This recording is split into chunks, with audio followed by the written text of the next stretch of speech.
जब प्रभु श्री राम ने सरयू में जल समाधि ली और पूरी अयोध्या रो रही थी, उसी समय हनुमान जी खुशी से नाच रहे थे।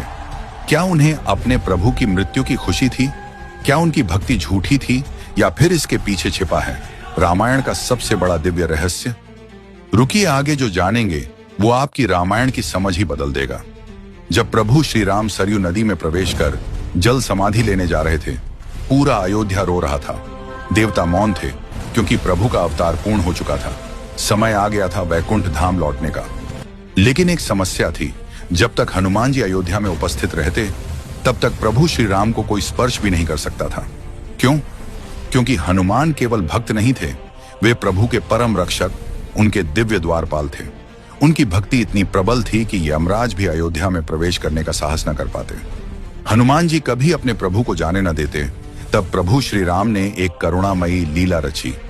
उन्होंने अपनी अंगूठी धीरे से महल की फर्श की एक सूक्ष्म दरार में गिरा दी और मुस्कुराकर बोले, हनुमान, मेरी अंगूठी इस दरार में गिर गई है, क्या तुम इसे खोज कर ला सकते हो?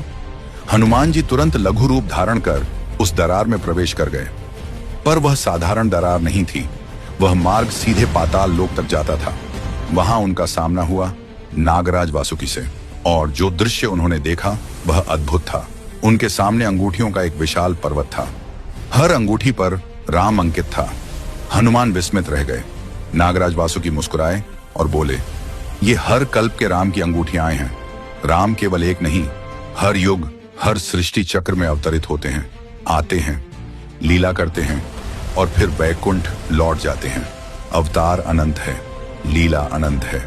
उस क्षण हनुमान जी को दिव्य ज्ञान प्राप्त हुआ।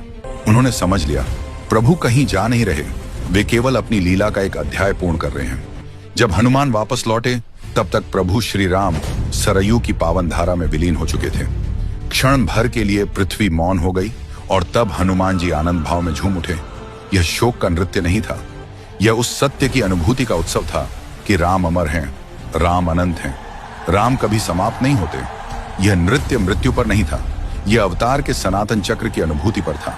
इसलिए कहते हैं, हनुमान की भक्ति इतनी गहरी थी कि स्वयं प्रभु को भी लीला रचनी पड़ी।